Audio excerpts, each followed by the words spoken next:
ঢাবির অধিকাংশ হলেই নিরাপদ না, সেফ না। আর বহুতল ভবন অবশ্যই ভূমিকম্প সময় সেফ না, যতই ভালো স্ট্রাকচার হোক। বিসি ভবনের সামনে গিয়ে শুয়ে আছে, সেখানে তিনি বলছেন যে চোখ বন্ধ করলেই মনে হচ্ছে যেন ভবনটা ধসে পড়তেছে। আতঙ্কে আছি, আর ভূমিকম্প হলে আমাদের 7 মার্চ বিল্ডিং এত কাঁপছে, আমরা ভয় পাচ্ছি। কাল রাতেও গুজব ছড়িয়েছে যে ভূমিকম্প হচ্ছে, আমরা রাত 12টায় নেমে আসি। তো এইসব মিলিয়ে আসলে হলে থাকা মনে করছি না নিরাপদ।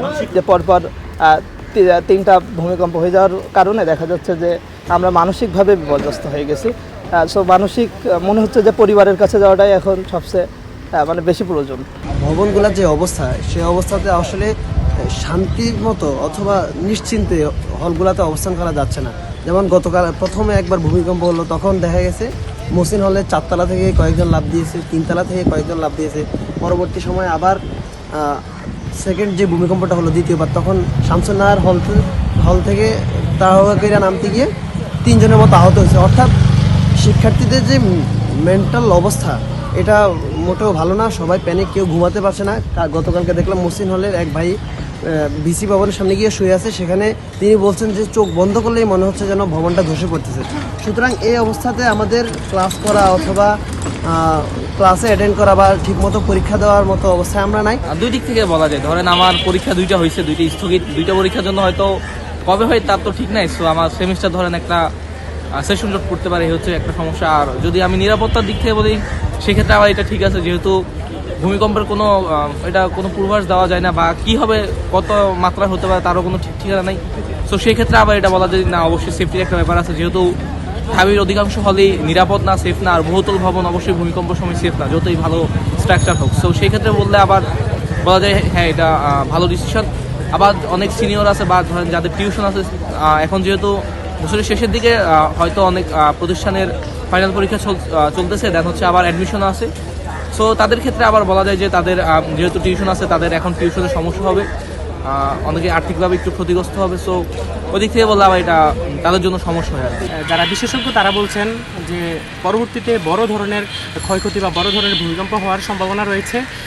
যদিও অনেক শিক্ষার্থীরা হলে থাকছেন, তাদের হলে থাকা ছাড়া উপায় নাই, কিন্তু যে বর্তমান উদ্ধৃত যে পরিস্থিতি তৈরি হয়েছে, এই পরিস্থিতিতে এর বিকল্প আছে বলে আমার কাছে মনে হয় না। সবারই বাসায় গিয়ে অ্যাটলিস্ট 4-5 দিন থেকে একটা সেফ টাইম স্পেস থাকা দরকার।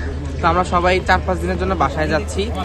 এটা এমন না যে কিছু হবে বা কোনো দুর্ঘটনা হবেই, কিন্তু একটা সেফ জোনে থাকার জন্য আমরা মূলত বাসায় যাচ্ছি। আমার ব্যক্তিগতভাবে মনে হচ্ছে যে আমাদের ওই বিল্ডিং থেকে আমাদের অ্যাটেনশনটা ডাইভার্ট করার জন্য আমাদের টেকনিক্যালি ক্যাম্পাস থেকে সরিয়ে দেওয়া হচ্ছে। তো এই ক্ষেত্রে দাবিটা মানে এই সিদ্ধান্তটা পুরোপুরি আমি যৌক্তিকও মনে করি না, আবার অযৌক্তিকও মনে করি। আমাদের এখন বর্তমান যে প্রশাসনের উপর একটা জবাবদিহিতা তৈরি হয়েছে, এটা কেন হয়নি, ওইটা কেন হয়নি। এই জন্য আমাদের যে কোনো সমস্যা আমরা মানে ফ্রেন্ডলিভাবেই বলতে পারছি যে কারোর সাথে যে আমাদের এই সমস্যা ওই সমস্যা, মানে এইভাবে আমরা হয়তো এর আগে কখনো বলার সুযোগ পাইনি। এখানে আসলে 2 ধরনের শিক্ষার্থী আছে, যাদের হলে থেকে ঢাকায় কোনো কাজ আছে, তারা হল ছাড়তে রাজি না বা এখনো ভাবনা চিন্তা করতেছে হল ছাড়বে কিনা। আর আমার মতো যাদের হচ্ছে ফার্স্ট ইয়ার, টিউশন নেই, ক্লাস পরীক্ষা বন্ধ, বন্ধুরাও চলে যাচ্ছে, তারা আসলে এখনই আমরা চলে যাচ্ছি আর কি। আমাদের এখানে থাকার আর কোনো মানে হয় না আর কি, বন্ধুরা ছাড়া ক্যাম্পাস পুরোটাই অপূর্ণ লাগে। আর যাদের হচ্ছে টিউশন আছে বা আশেপাশে কোনো চাকরি করে, ঢাকায় কোনো কাজ আছে, তারা আসলে এখনো দ্বিধাদ্বন্দ্বে আছে, থাকবে কি থাকবে না, বা প্রশাসন থেকে কী ব্যবস্থা আসবে তাদের ব্যাপারে। নাটা জেলি আর পানীয়র এক অসম কম্বিনেশন ড্রিঙ্কো। চিল থাকতে চান, ড্রিঙ্কো চাবান।